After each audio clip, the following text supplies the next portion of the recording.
YouTube, and other places around the world. What's up, everybody? Thank you for joining us today for episode number 25 with special guest Sean OHara. Today, we're going to talk about lots of interesting topics like the Chicago Tattoo Convention Review, NFTs a little bit, and more. We'll be hearing from Sean at about half past the hour, so stay tuned. If y'all are watching us on YouTube, Facebook, or the Reinventing the Tattoo website, let us know that all the streams are working in the chat, or tag a friend who loves tattoos and would like to join in on some of our fun this morning. You guys can check out some of the other Reinventing weekly drawing groups and shows on the Reinventing Network as well. I want to say thank you again to our sponsors for helping us push cool content out to you guys all the time. World Tattoo Events, giving us the largest, most comprehensive resource for tattoo events in the world. Thank you to Raw Pigments with their acrylic-free pigments, and D-Lies Pro, helping artists and clients protect their art. Also want to say thank you to our affiliates, Fireside Tattoo, The Apprenticeship Diaries, and ecofriendlytattoosupplies.com. Without any further ado, let's bring in our hosts, Gabe Ripley and Jake Meeks. How's it going today, y'all? It's a beautiful Monday morning. You wanna let's show your faces. Oh, I think you see us, or at least we should be going out. Let us know in the chat rooms if this is working for you, where you're beaming in from, and maybe tag a friend who's either interested in tattoos, art, or in this case, NFTs. I'm wicked excited to be chatting with Sean today. He's I was saying to Jake earlier, the person that I've known the longest in the tattoo world. I swear, yeah. Crazy. From like 93, 94, 93. Wow. Okay. I was a little tyke at that point. Oh, I'm trying. Sorry, guys. I'm trying to pull up to see if this thing is streaming on Fireside. No, but I don't see it. Yeah. So I met Sean. Let's see. I got my very first tattoo in a biker shop in New Haven, Papillons. I'm not going to tell the story of my very first one, but so I got my first one there. I'll tell it later. I've told it in Drunk Critique. It's pretty fun. It's a good one. It's a dove. I'll tell it. It's a dove for peace, and actually it ties into one of the things that we'll be talking about later, which is the Drunk Critique. We'll be doing this Sunday. We'll be doing a benefit for Ukraine. It's just horrifying to see what's going on, and it's hard to know what to do. But we have one of the co-hosts, Rain, is from the Ukraine, from Kyiv. I don't know if I pronounced it right, but she, anyways, so my very first tattoo was a dove for peace, but then two or three tattoos later, I found Sean when I realized you're supposed to actually find good tattooers. Anyways, I'm Gabe from TattooNow, and I'm excited to talk to Sean, who got me into tattoos. Jake, you want to introduce before we roll the clip? Absolutely. I'm Jake from the Fireside Tattoo Network. I'm also excited to talk to Sean because I've never met him before. Well, I met him briefly for about 30 seconds right before we went live here. So so firesidetattoo.com. Gabe's helping us to make our to make your experience with Fireside a little bit more navigatable. So we're excited about kind of a new launch and reintroducing a lot of stuff that we've done in years past, and continue to put out new stuff. So go to firesidetattoo.com, sign up for our newsletter. Keep up with us. That's awesome. Yeah. All right, and then I'm Lauren with Reinventing the Tattoo and Raw Pigments, and I'm going to go ahead and roll our clip, and let's get started here soon.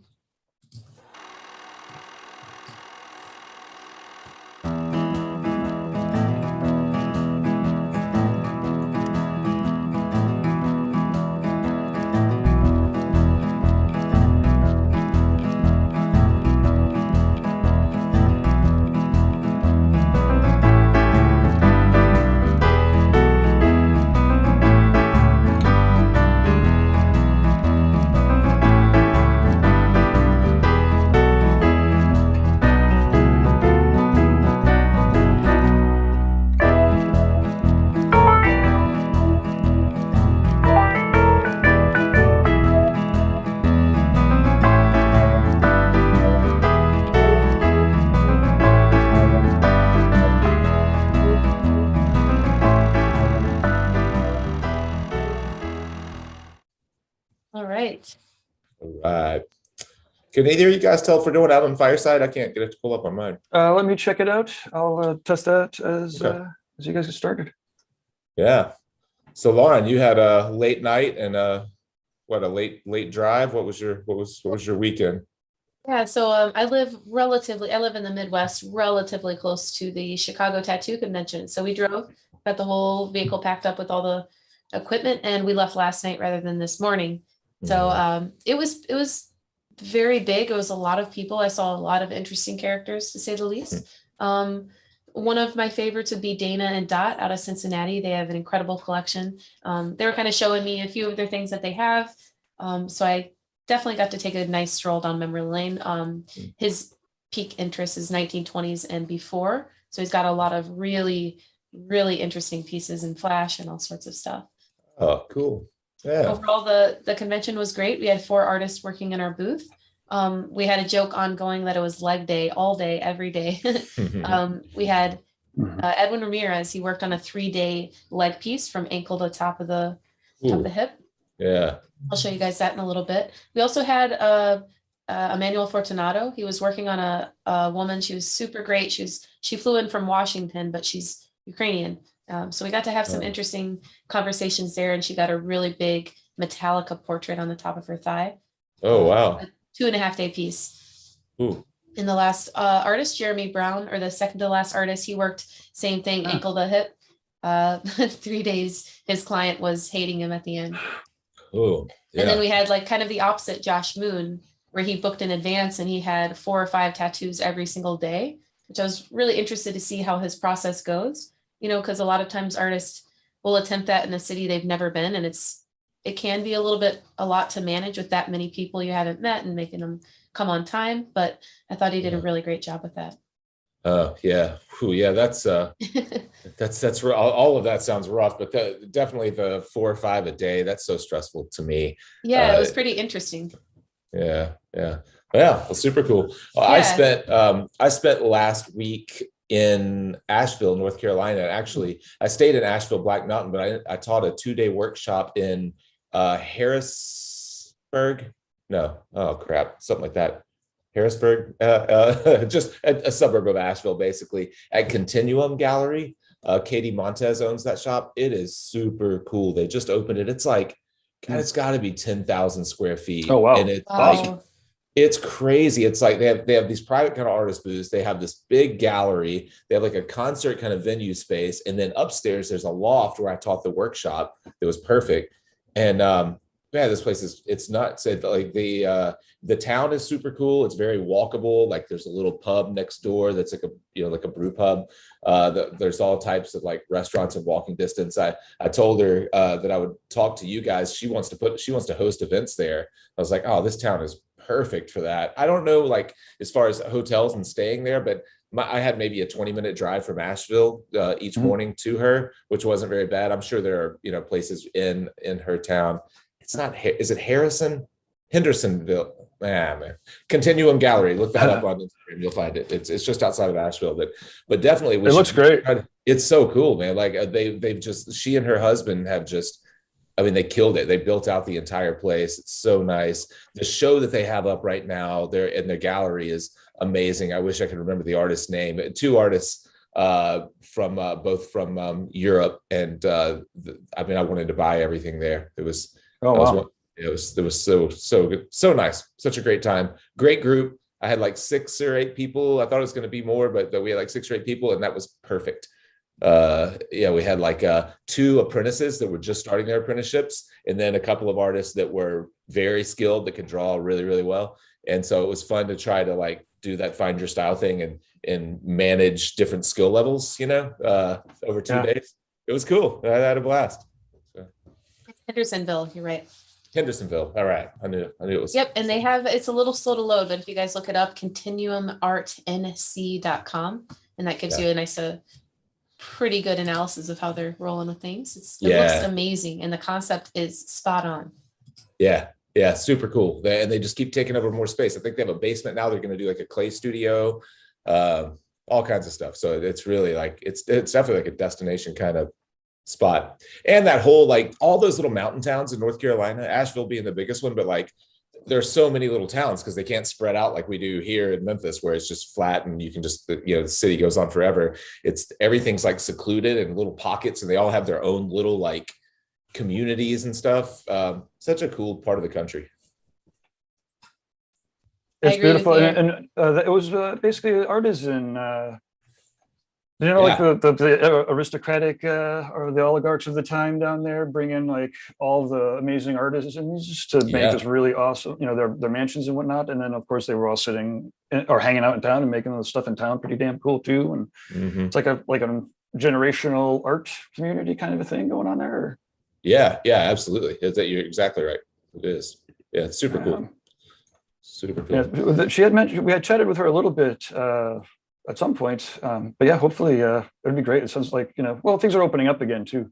Mhm. It's not trivial, as we know, it's not trivial running events. Yeah. And there, I mean, her space is perfect. The only question for me, if we were trying to do something that brought people from around the country, is lodging, and transportation. That's really the trouble.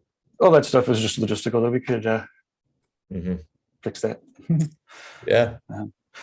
Well, what about you, Gabe? What was your weekend? So I've been putting together the drunk critique. I'm basically just working on all the upcoming, little mini events that we're doing. The drunk critique took a turn to be a benefit. I was talking with Bob a week or so ago, and I'm like, hey, maybe we should make this a benefit for the Ukraine. He was like, hell yeah, let's do it. And Rain, I don't know if anybody knows Rain Del Mar. She's an awesome artist out of currently in New York at 10,000 Foxes Queens, I believe. I knew that she was kind of from that neck of the woods. I got in touch with her. She's actually from the Ukraine. Was already running benefits, is helping run a benefit down there at 10,000 Foxes, and so became like a natural connection to make. So let me actually show up some of her art. I don't know, this is all the Ukrainian themed, right? So it's all her art colored Ukrainian colors. Yeah. But she's been on 2 previous drunk critiques. She's a fantastic illustrator and tattooer. I think I may have met her up at the Illustrator Masters class. She's taken that a couple times, but definitely in like the illustrator vein of the tattooers. And it's just horrendous what's going on. It's hard to know what to do, but yeah, so we're going to have an outlet. We'll be doing raffles, and people can like donate to buy Bob a drink, or to get particular critiques potentially. We're looking for like guest judges. It's literally forming as we speak. I was talking to her this morning, and we have somebody that's actually going to write up a pretty good professional press release. We're turning this around. This is December the 27th. It's next Sunday. Next Sunday. Okay. And I'm flying back. I'd love to be a part of it. I'm flying back from getting tattooed by Andy Chambers up in Virginia on Sunday. I don't know if I'll have internet or not, but I would love to donate something from Fireside to be, if you're doing an auction or something like that. Yeah, we'll figure out a couple. We are figuring out a couple different ways too, and we'll also set it up just as so it'll be easy for like guest judges to kind of beam in too, as opposed to the 5-6 hour marathons that we have done. What time is it going to be? People. It starts at 5 Eastern. Okay, that may not be bad. I think I don't fly out until fairly late, like 6 or 7 that night. So maybe I could find a bar somewhere and join in for a little while if you guys are down from the airport bar. Yeah. But yeah, so Rain's. Well, you can check out some of the previous drunk critique she was on, and I have one of them in the vault that is the illustrator's version. You know what? Actually, let's chat a little bit. I might have a little bit of time. We'll move on, and if I could, I think I found it recently. Okay. I could fire up a little bit. It had like Dan Dos Santos was in it. He's amazing. While we're on the topic of benefits as well, I work with an artist named Coral, and she works in New York City at 8th New York City. And Pony Lawson was involved, Taz Tattoo, and a slew of other artists. And over a 3-day span, I believe that amount of time, they raised $70,000 for Ukraine. Nice. And she's Ukrainian, and she's posted some pretty motivational and moving like videos promoting it. But I was really, really, proud to see such an amazing turnout for them. It was last week. Awesome. I posted it on our Instagram. It's on hers as well, Coral Tattoo, as well as everyone else that was a part of it. Thank you guys so much. It was really pretty amazing turnout. Do you guys know where when you're raising money for Ukraine, like where you're actually sending it? So I mean, it seems like maybe Poland could use it more than anyone. I don't know where, I mean, with it being in such disarray, I wonder where. Yeah, for this one in particular, was going to the Razan organization. It's a charity project that supports Ukrainian refugees displaced by war. So each artist has a separate raffle, and they bid on the artist a free tattoo, and there was 13 artists. So Nice. it's pretty interesting, but that's great because you don't want to put funds in the wrong place, or it's the Razan organization. Thank you guys very much. Yeah. Yeah, Yeah, for this one, Rain has already identified a couple of the appropriate benefits. I did go to Dmitry Samohin's page, and they're accepting Bitcoin. Wherever he was linking to has got like if you're a Bitcoin donator, there's some links there too. Interesting. But I think he's rated there in the thick of all that. I don't know for sure, but a topic we got on in my workshop last week was the Russian kind of tattooers and whether or not what they are actually able to see on through Instagram. I know we went and looked for a couple and that people in the class knew, and they had either like stopped posting or said they were taking a break, something kind of cryptic in their messages. And I just wonder what's if you guys have any idea what's happening with their kind of I've been WhatsApping with one Russian at least, and when I was like, wow, I'm surprised you're actually able to WhatsApp, I thought that Facebook and whatnot went down, and he's like, it did, but maybe they're keeping some of the communications open. But it's definitely getting pretty it's clearly pretty hairy. Yeah, we do work. It's an odd thing because we work and really like and support the artists that we work with in Russia. We have 4 or 5 that are part of our team, and it was we haven't really had communication at all with any of them. One artist has been posting stories, but I'm not sure exactly how she's doing that, if she's in another network or out of the country, but it's been pretty cut off.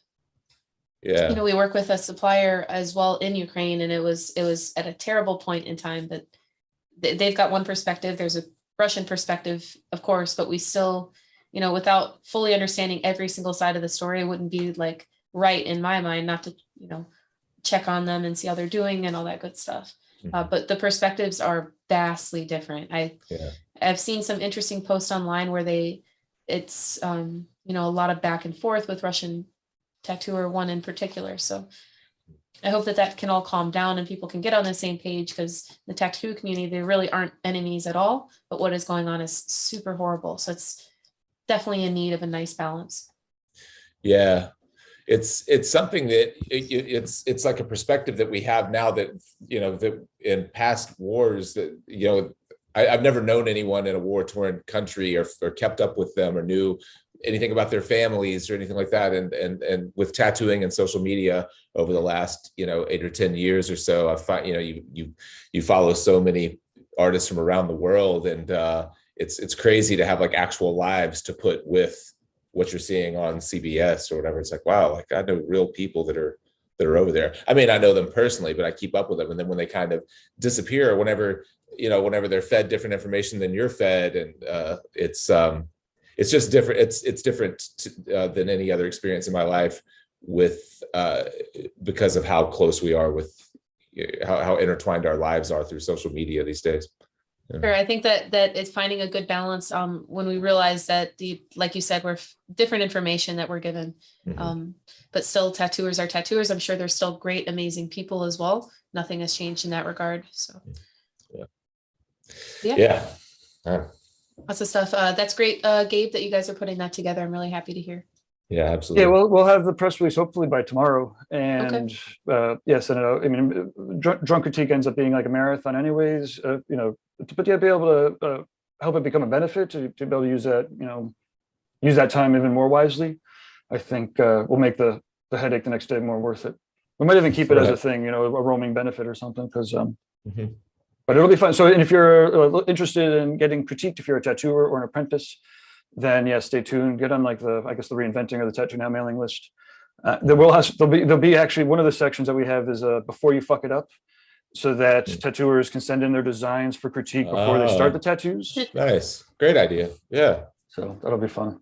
Speaking of Benefitscape, we didn't touch last week, I don't believe, on the benefit course or the business course that you and I are. Yeah, I've got that. That is the other thing that I'm working on right after this list. Okay. It's so starting on this Wednesday, for the Reinventing the Tattoo business class, we're going to start going through bi-weekly on Wednesdays. Actually, I think we're going to shift it to noon and go through all the pieces, parts of a business plan in the context of a benefit event. And actually, I have got it all mapped out in one of my books here. Which will be great. Some of the sections we might dive into more than others, because this is a particular event that we'll be doing. But it needs every section, including like the financial section, the marketing section, the organizational chart, and yeah, it'll be fun. So and between you and there's another fellow, Joshua, who's helping to organize the crazy archive of content that we have for tattoo businesses. We're going to start putting it in order, and we're going to take everybody through it. Actually, clearly also very inspired by the recent work on guys reinventing the tattoo evolve, where everyone kind of goes through it together. Now we could actually now we have headspace and a model of what's working, so we'll be able to do the same thing with the business stuff. And, nice. And when is that? You said you're doing that Wednesday. Are you guys doing something each Wednesday? Every other Wednesday. So we're doing the TattooNow show every Wednesday. So I'm streaming every Wednesday, and then every other Wednesday, the TattooNow show will be preceded by the Reinventing the Tattoo business class, where we'll again, we go over probably about a half hour of webinar, seminar, workshop stuff, then Q&A. And potentially guests. We have, often we bring in guests or have brought in guests, and we have the new scheduling software. I'm hoping, I don't want to talk about it too much, but I am going to be bringing in some business experts outside of the tattoo world once a month too. So that once a month, the Q&A is led by a tattooer. The other is led by some other awesome person, maybe a client. Maybe we have, awesome business, oriented clients, but yeah, I'm pretty excited about that. So then, maybe in 4 months, we'll have a coordinated benefit that people in the business class will all have, the vision, skills, tools, and discipline necessary to get to the follow-up stage, which is where it's fun. Actually, we have in reinventing. We were talking about evolve. We did our satisfaction surveys, we got our feedback, and a lot of it was great feedback. There was some good constructive criticism, but I realized I was like, ooh, getting this far to have that mechanism in place so that we're getting, dozens and dozens and dozens of feedback forms from people is very exciting. So the next the next iteration is going to be even that much better.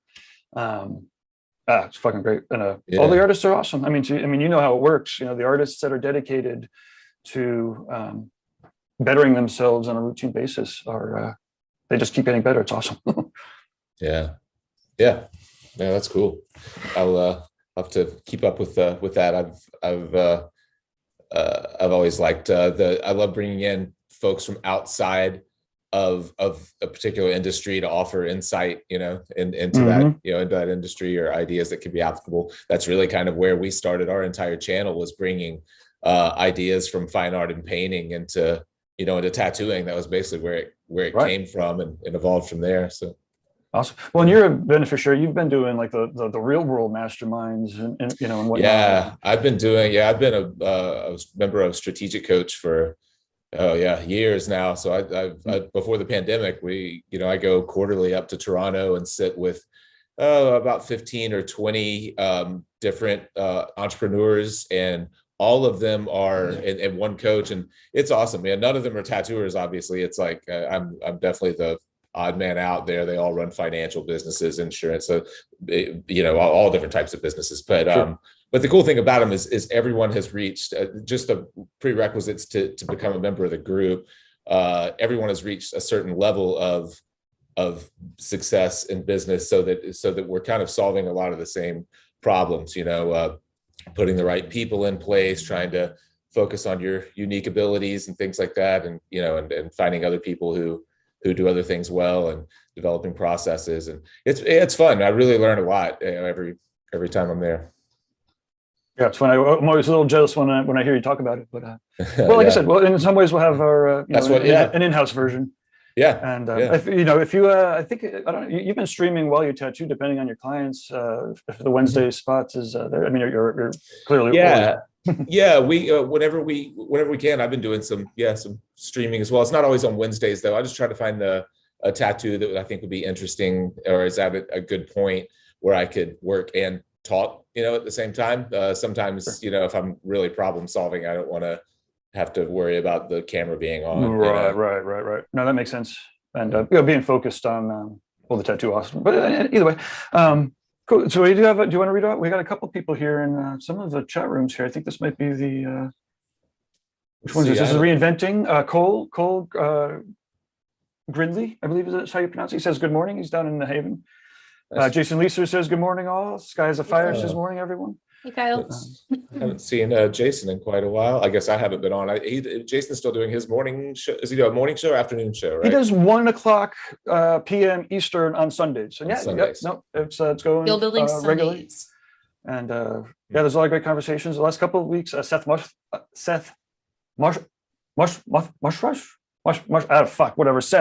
is awesome, and his name is typed out on the screen there.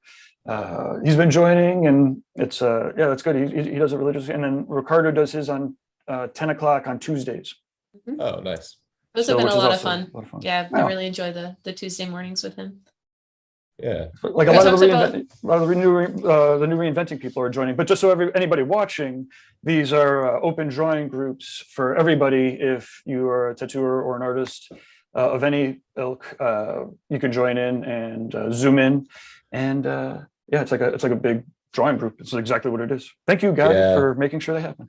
yeah. Those were I did before we started the Tattoo Weekly. I did one with you guys on Monday mornings, and I really enjoyed it. It got me going, drawing early. But I ended up not drawing as much. I ended up talking more than drawing, but it was still a lot of fun, to see what other people were working on for the week. And it's kind of cool to get up, on a Monday morning when most tattooers don't tattoo Mondays. So, those who are up at 8:00 in the morning and already drawing are kind of motivated, to get better, it seems like. Yeah. Kier took it on for a while, but sadly the Monday morning 9:00 drawing group is currently seeking a host. So if you're up at 8:30 in the morning and want to host, it wasn't due to lack of interest. There's lots of people that are missing it, and I'm usually maybe around. We could talk to one of the guys in London or something like that, where it's a 6-hour difference, and they're definitely more into their day. Absolutely. Well, there we go. Maybe we'll see. Are we ready to get to talk NFTs? We did talk a little bit about NFTs last week with Jesse. And what was the other guy's name? Jason. So, thank you. Jason. Yeah. We have our final episode coming out with those guys this Friday. I missed a week being out of town last week, so it should have come out last Friday, but the final episode of our NFT series will come out this week. But we're going to tackle some of the same stuff that our guest today is going to talk about, actually the process of getting a wallet set up and buying an NFT. Yeah, cool. It was one of those things where I was chatting with him a couple of days ago with Sean, and he's always been, pretty techie or techie oriented, right? Like I met Sean in 93, 94, and realized pretty quickly that I could, help him with some computer stuff, and he was tattooing me and doing like a lot of the birds that are on my arm here, and so it was great. I got an email or a notification somehow across the web sphere. Notice that Sean was releasing 10 NFTs, and they were going to be good for, I think, 10% off. I don't want to speak for him, but they were going to be good for a discount off of the tattoos. So for collectors, they'd be pretty attractive. For clients of the shop that are already getting large work, it would be pretty cool. And then there's mechanisms in it so that when someone wants to transfer this NFT to somebody else, they can. And I believe there's even some programming rules so that, I don't know exactly what Sean will talk to about it in depth, but point being is, I was like, this is a way to use an NFT that I could really understand as that connection, right? Because the NFT is a unique key. It's basically like a receipt, and then a lot of people are like, what the fuck? Well, you could just say a receipt's worth $1 million. And you're like, well, no, not the receipt, but what it is that you exchange for it might be, and but this Yeah. is a real good solid way. And so I caught up with him and he was like, hell yeah. He's just getting over recovery too. He's been tattooing. He had some surgery, but anyways, so Okay. if you have some questions, feel free to put them out in the chat room. I'm going to unmute or ask to unmute, and Sean, oh, you know how to do it already. I'm All there. right. Hey, All Sean, right. how goes Hey it? guys. Hi, Sean. Hi, Good how morning. are you? Great. Okay, so do you want to start off with a bit of an introducing yourself? I'm not quite sure how to, like, I know so much, and my introduction for you would go on 25 years. So, Yeah, you did Yeah. pretty good. You did okay, pretty good. voila. Awesome. So my name's Sean OHara. I own Darkside Tattoo in East Haven, Connecticut. I've been tattooing for, oh God, I don't really want to say over 30 years. And yes, Gabe and I have a good history. We've been friends a long time. So he came to me with this, hey, what are you guys doing with these NFTs? This sounds cool. And I was like, I don't really know how to answer that. When you say NFTs these days in the tattoo community, people kind of get a, oh no, not one of those guys type of feeling. And I think that's got a lot to do with the fact that NFTs are a bit misunderstood, mostly because the technology to create them happened before the need for them. So they've been used primarily for fad art, kind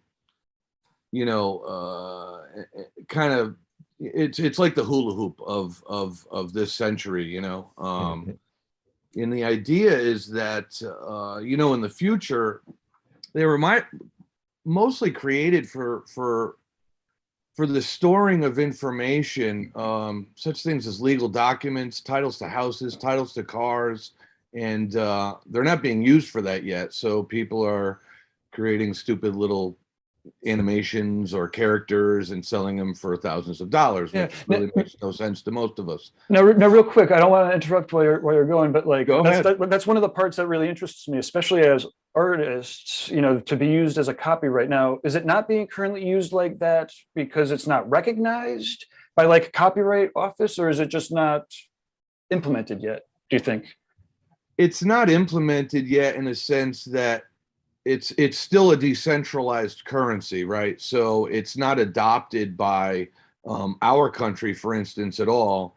So to create and mint an NFT legally doesn't really do you much good at this point. And maybe at some point our government or our society will decide that, hey, minting an NFT creates a copyright or creates a title to a home or a title to a car or a legal document in court as a decision that's final. But right now, it's just kind of for fun, I guess you could say. Yeah. Oh, cool. Yeah, and there are still we're in the middle of a 3-part series with some artists who are going through and creating their own NFTs, and it is still in its baby phase, and there are still a lot of hurdles. One of the biggest ones being the instability of the underlying currencies and things like that. Just valuing these things is nearly impossible whenever cryptocurrencies have these wild swings in value. So there are a lot of stability issues right now, like there are with any new technology though. Absolutely. And that's got a lot to do with why cryptocurrencies haven't been adopted so much as real currency, is that take an NFT, you make a digital picture and you want to sell it for $100, and then tomorrow it's worth $45. And a week later, it's worth $200. So that fluctuation makes it kind of difficult for anyone to see any value in using it as currency. But I think it's a great way for artists and tattoo artists to sell their digital art. Digital art has really taken over the industry in the past 5-10 years with everyone drawing on iPads and using Procreate and creating these great pictures. Not on canvas, just on their iPad. And how do you sell that? How do you sell that for any real value? And I think, creating NFTs for artists is a good way to market their work and get it out there and sell it digitally, Yeah, yeah, and so many people think that that's really the end of it, but to your kind of earlier point, and Gabe, whenever you were making the introduction, your point, it's the utility of these things. And remember last week or a couple weeks ago, Gabe and Lauren, someone chimed in on the chat and said, "What's the difference between an NFT and just a digital logo?" And so that's kind of where people's mindsets are. Is like an NFT really isn't an image at all. It has, it can be tied. An image can be tied to it, but to your point, Sean, it's a contract. It's a smart contract. Correct. It is. It can be used for more than images. It can be used for documents, for videos, sound clips. It is just a digital address that can be assigned ownership and value. Yeah. It's like somewhere between a key and a receipt. And because the code is distributed amongst all of the computers that are running the software, is that how, like, where's the computers that are running the blockchain software? That blockchain, yeah, the ones is that like inside of these wallets where there's this computation happening? Is it just like a thousand people that say I want to run it on my computer? Well, it's almost kind of, for instance, similar, I guess, to a website. Everyone can see it, right? But you own it. You're able to edit it. You're able to transfer it. You're able to, to assign ownership to it, even though the world is able to view it. I mean, NFTs are once you buy one, it doesn't go into your wallet and no one can ever see it again. It's still available for viewing on that marketplace. Right. I guess, and I don't know, maybe my question might be a little bit more geeky, but like one step or two steps later back, inside of this blockchain, we talk about how it's distributed, how, like all the computing is distributed. And I guess I'm just wondering technically, like which computers are running the blockchain, encryption and decryption software. But that might just be a weird question that doesn't make a difference at this point. I mean, I don't know if it makes a difference or not, but any question's valid. I mean, I know a lot of people are very new to the world of cryptocurrencies and how they are transferred and used and bought and sold and all that. There's a number of websites and apps out there now that link to blockchains and allow you to transfer ownership and assets. Yeah. Actually, speaking of, you sent over an awesome email. Should we maybe start looking at some of these websites? And I have a bunch of them fired up here. So sure. Gabe, I would just like to add before we go that route, that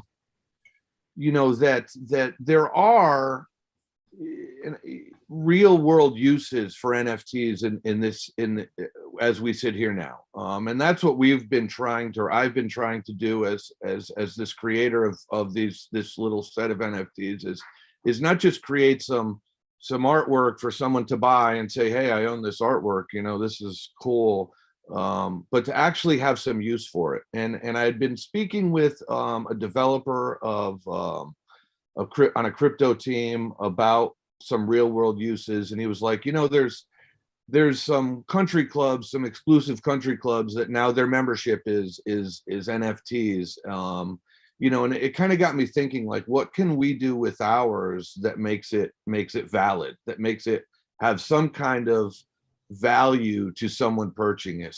And like you had mentioned in kind of the preview to this, that we're offering, owning this NFT gives you 10% off tattoos while you own it. So if you're getting a back piece, the whole time you're getting it, you can get 10% off each sitting. And then when you're done, transfer it to someone else and kind of get your money back for that NFT.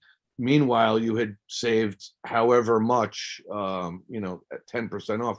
So it has some kind of use. And I think that's where, the future of it is now, is that they need to have some kind of value to someone, and that's what we're hoping to accomplish with this. But yeah, we can talk a little bit about how to go about getting into this, and kind of see where that goes.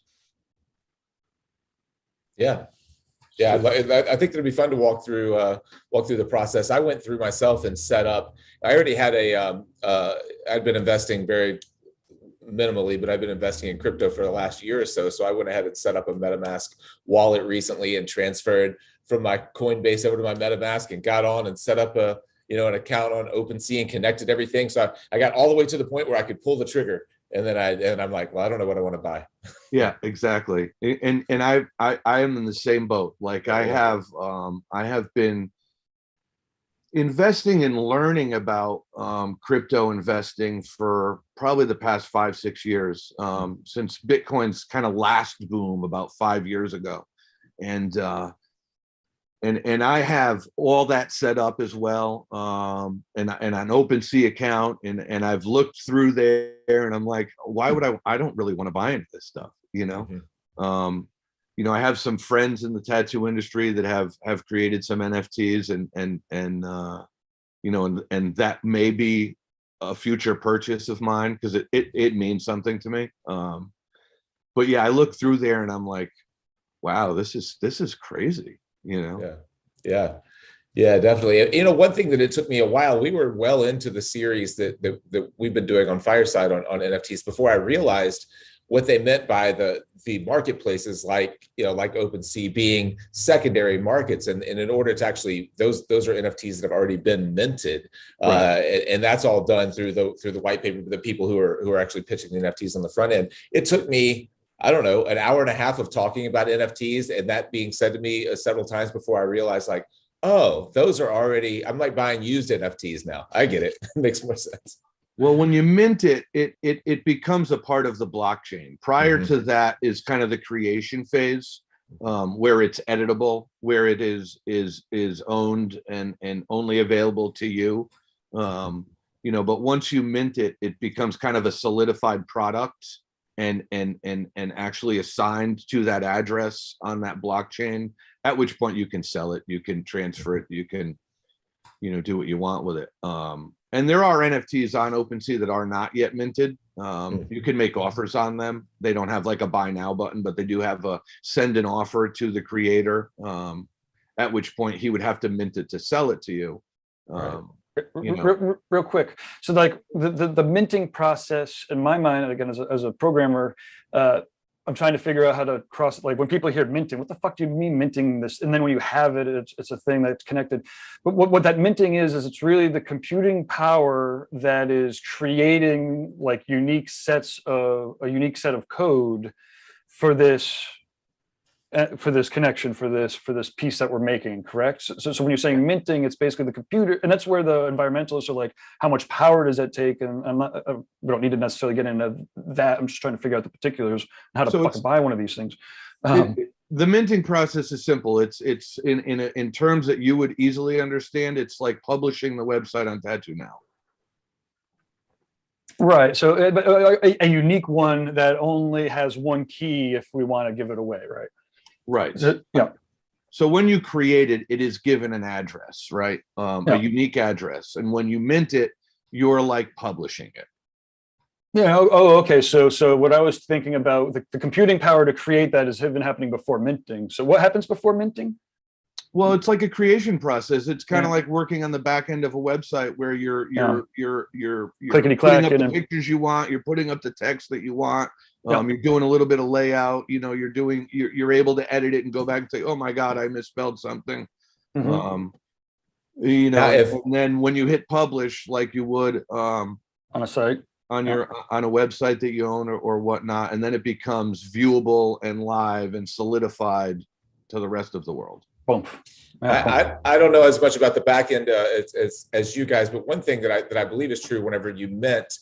So remember last week or a couple weeks ago with Jesse, we were talking about the kind of generative capabilities. So there are different characteristics and there are different rarities with a lot of these things. So that can affect the value after it's minted. Correct. So the big thing with some of the famous ones like the Bored Apes, for example, there are a certain pair of sunglasses that an ape might wear that might only occur 3% of the time whenever it's minted. Another characteristic might occur 75% of the time. And so when you mint it, you don't really know what you're getting whenever you buy it and it's not minted. And then once it's generated, it generates, I believe, randomly based on those percentages. And then you may end up with a very common NFT, or you may end up with something that's pretty rare. But it doesn't, if I'm understanding this right, and Sean, correct me if I'm wrong, it doesn't affect your cost, but you may, it's kind of like buying a box of baseball cards for $20 and hoping there's a $5,000 Mickey Mantle in there. Right. And it's all supply and demand with those things. Like take Bored Ape, for example. There's thousands of them, and who knows which one of those 1,000 is going to be the one that everybody wants, right? Mm-hmm. Or the one that gets the most hype. You know, and like you said, it's like buying a pack of baseball cards, and then maybe you got the pack with the good one in there. These are all uses for NFTs, which I don't really see as having a future or value. Yeah, I'm with you on that. Yeah. Like the hula hoop, I don't know if Bored Apes will be worth tens of thousands of dollars in the future. But apparently they are now to some people. It seems like it. And that also, another kind of piece of this equation is this whole metaverse kind of idea where people are creating these spaces. And the more that we live in a virtual reality, maybe there is some value to hanging a virtual Bored Ape on your living room wall where people, I don't know. I think that's a generation below ours. But also that's that could be used instead of hanging it on your wall. Like you'd have it as your, Facebook, and well, not Facebook now, I'm showing my age, but as your TikTok icon, right? Or as your next whatever the fuckish icon. Probably like so, yeah. if like, and I know that Twitter's doing it now, where you could have like a Twitter icon or whatever. So it's not like everyone could have the same, I'm against the next war icon as their Facebook page, like I do. It would be like I have the NFT to this picture. I'm the only one that could have this icon. Right. Yeah. And it can represent Jason So in our series, he gave a pretty interesting example that I hadn't thought of. But let's say that you own a Lamborghini in real life and you get for buying a new Lamborghini, you get this NFT. And it's actually kind of just a badge that when you're in your virtual world, it shows everyone, hey, I actually do it. I mean, you can't see my Lamborghini right now, but I actually have one.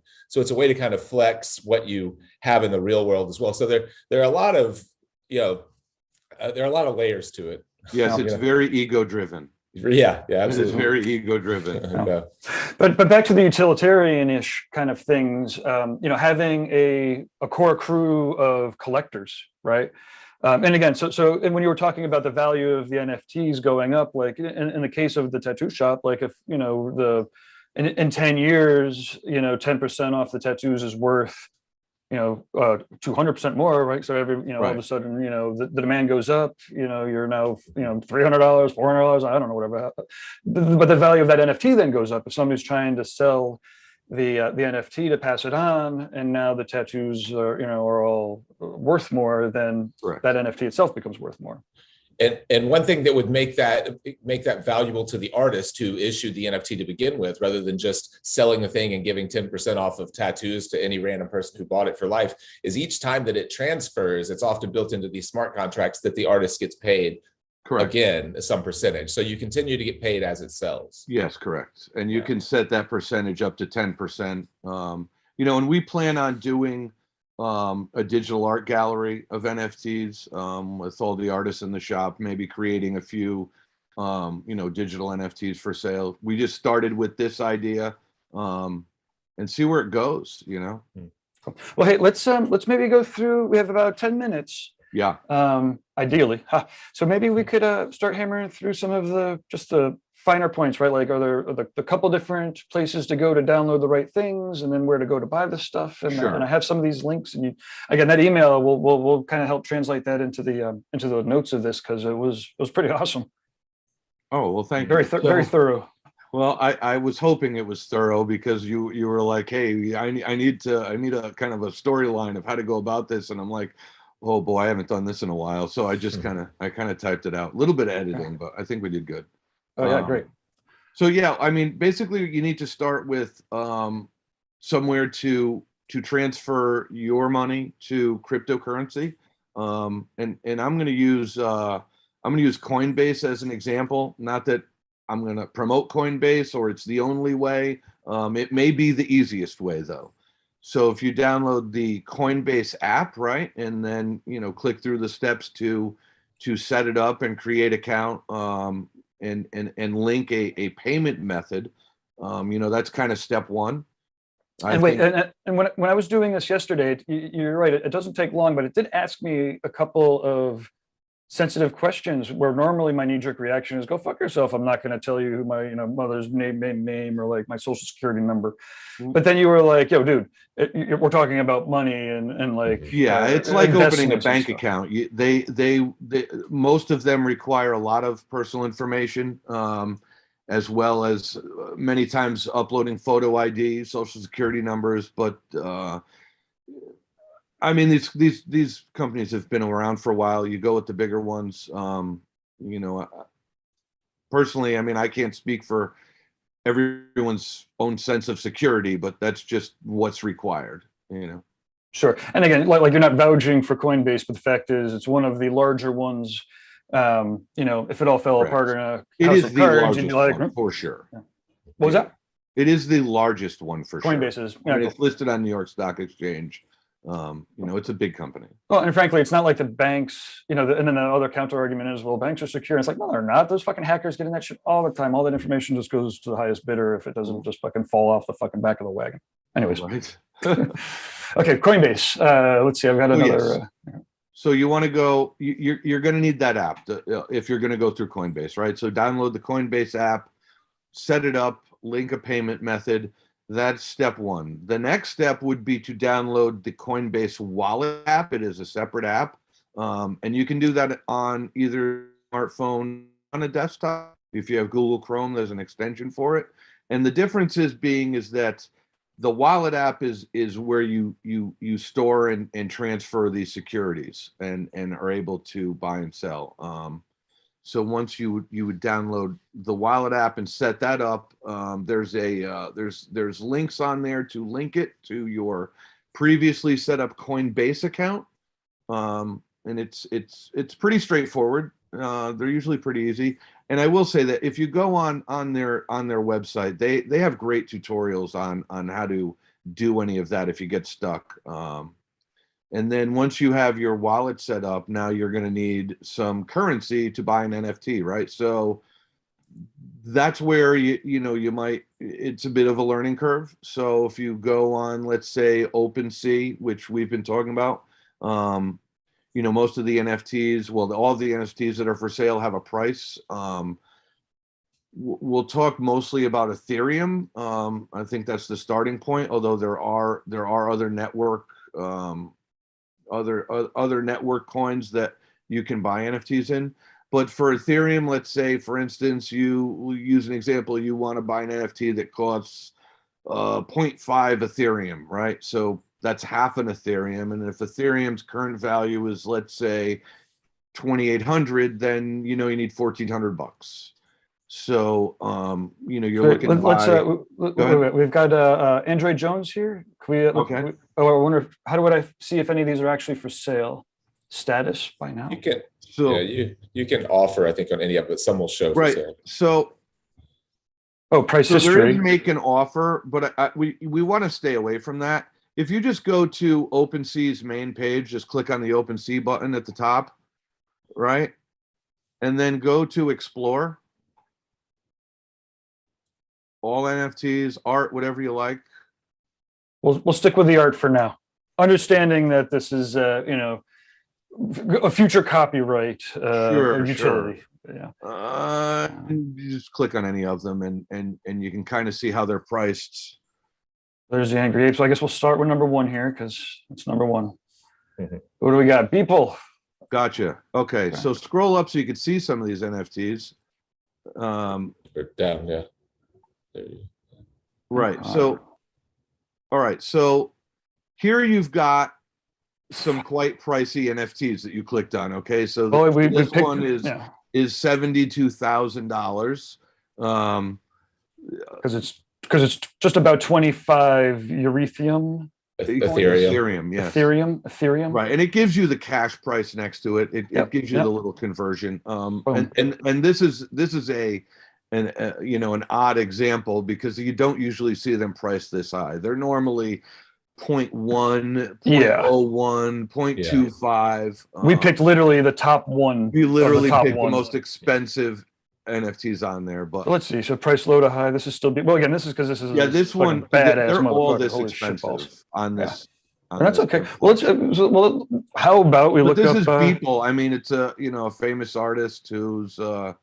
Should we look at yours right now? We or, could look at mine. Okay. So there's mine.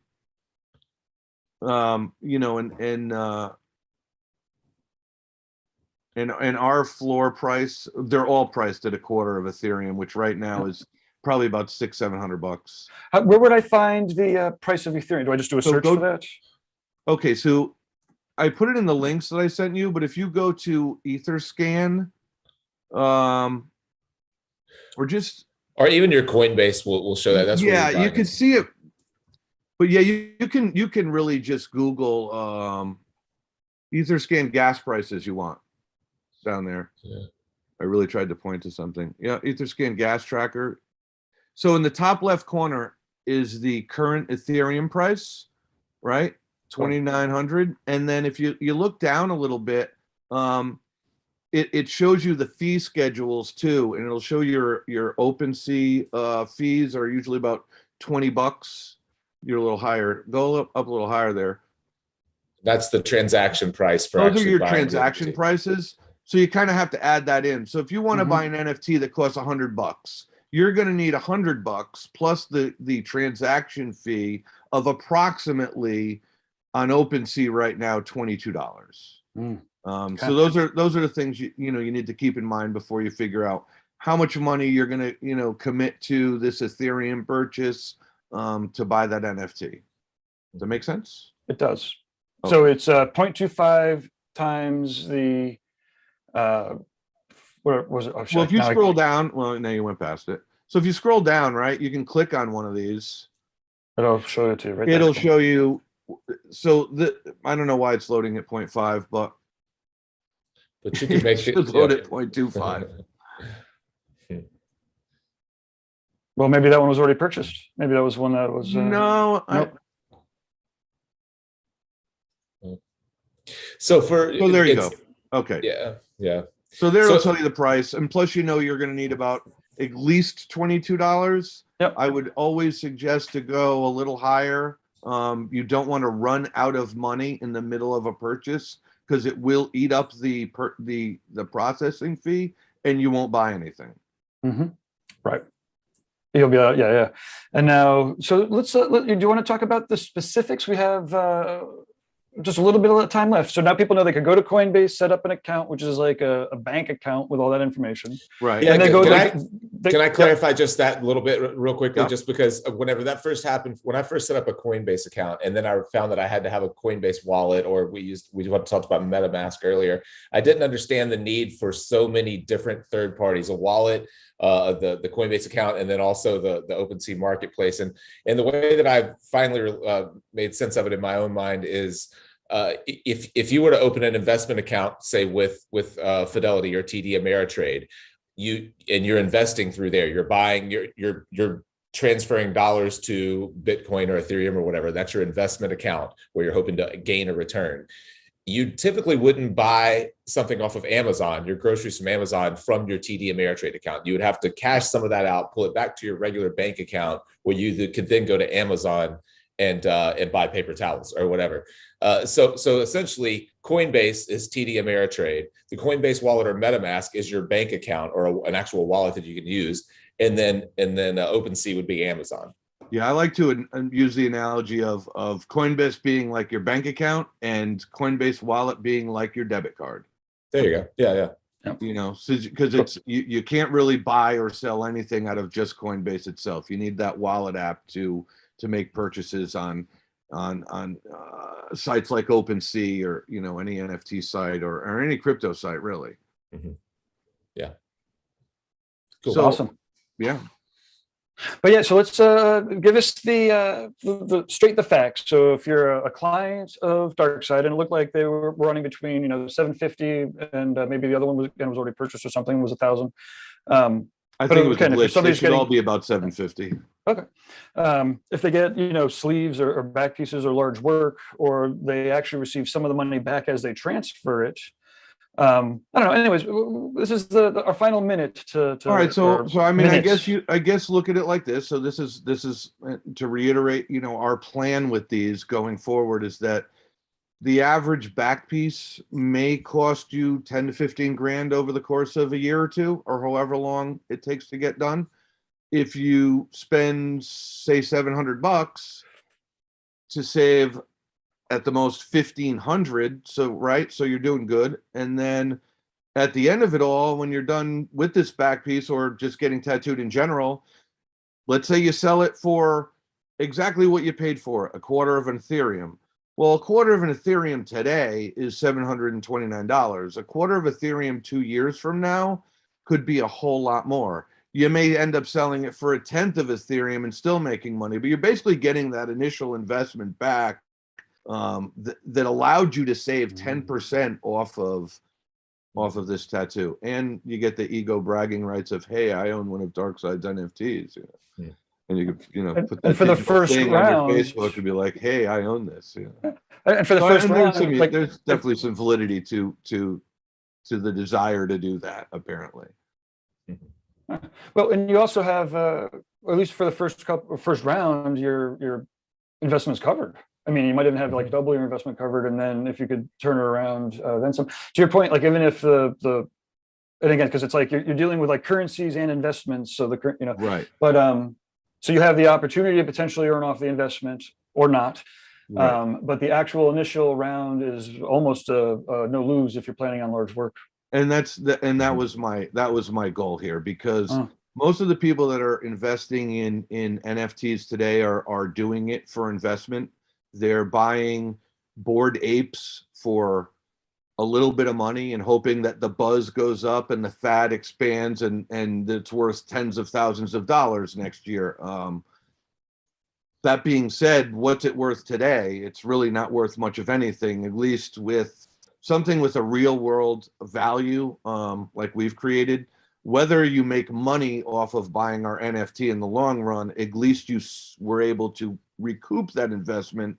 If you're getting tattooed, you know, on a regular basis, you'll easily recoup, you know, $700 over the course of a year or two, you know. So that was the plan. Yeah, that makes perfect sense. I mean, from a client standpoint, with large work, it seems like a no-brainer. The math is pretty simple. Even if Ethereum went to zero by the time they finish their tattoo, if it's a $10,000 bag piece, then they, then they saved whatever, $1,000 paid or saved, I guess, $250. And then Sean, I'm sure it was intended because you're pretty clever, but to have somebody with a fucking sick back piece being like, hey, anybody want this very successful NFT? I mean, that's how that stuff rolls and gets going. So it's I mean, I guess it's always like that in some ways. The tattoo itself inherently becomes or could become, whether they like it or not, it becomes a marketing vessel for their artists, because that's exactly what floors people. Yeah, that's what I hope that artists will think about, is just using it as right now for a new way to kind of interact with your clientele, with your audience, with your fan base, or whatever you whatever you want to call it. Eventually, it will just take the place of a lot of the things that we're already doing, and we'll never know the difference between an NFT and a contract that you took to an attorney and had written up. But that'll whenever people, and we've had a little pushback. I know in the Tattoo Weekly show a couple of weeks ago, someone said something about this being a waste of time, and I've had a few people comment along those lines in our series. But these new technologies always seem like that until they until they become useful and take the place of something that was inferior. So and like I had said in the beginning, like the technology was created before the use. So right now you have Bored Apes, and hopefully someday we can see some real uses for these things, and real uses in the in the tattoo community that can work for people and work for our clients. Yeah, awesome. Yeah. Well, that was fun, and Yeah, I think we do have to kind of wrap it up, but it seemed like people enjoyed in the chat room. There's more people watching now than when we started. So that's always good. That's good. You didn't chase everyone away. That's good. Yeah, all of the NFT, I'm unsubscribing because you're talking about NFTs. Well, you just don't have to watch this one or Yeah. these. That's okay. I was telling Lauren before we came on, it reminds me a lot of whenever we first started doing pin style rotary machine reviews and stuff. I heard 10 that. years Yeah, ago. I was watching. Yeah. Yeah. I use them now exclusively. Right, me too. Yeah, so like they're by far the biggest selling kind of machines these days. But whenever we first started talking about them, you can go back and look at old YouTube comments where people were just bashing us for even bringing them up. So, Oh yeah. Oh, sorry. Just before you go, one last plug, because almost forgot. I didn't forget. I just remembered. Sean, you have an email address set up specifically for questions about this. Sure. So it is nfts@darksidetattoo.com. And I can give you a little bit more direction or answer some questions if anyone has them. You can also check out our website. It gives a little bit more information on what we're doing. It's darksidetattoo.com. And our Instagrams, I'll throw those out there too, at Darkside Tattoo Studio and at Tattoo Sean OHara. Awesome. And there it is. there we go. So yeah, There's there's the a little blurb there in the news on NFTs, and I'll be adding to that a bit some of the stuff that we spoke about in that email. Awesome. A little bit more information. And definitely. Lastly, Cole's been in the chat room. Shout Hi, out to Cole Cole. for watching. I'm glad you My hooked up wife with, is too. Hi, babe. Awesome. I Perfect. Cool. think Okay. too, I hope that everybody watching this will kind of, even if it's not applicable in today's realm, there's so many different ways from a business aspect, from a personal aspect, that you can really utilize these things. So I think it's really great. Thank you, Sean, for kind of enlightening me, Jake and Gabe as well. Appreciate it a lot. Welcome. There's definitely a lot of ways to utilize these in the industry that are not just graphic design and art. Mm-hmm. Yeah. One day they'll be so useful, it'll be too boring to talk about. Exactly. Nice. Or the I swear the AI-driven 3D printed wet brain the size of a warehouse will probably be able to break the code. But until then, awesome. We'll catch up soon, everybody. Thanks again, and thanks, Sean.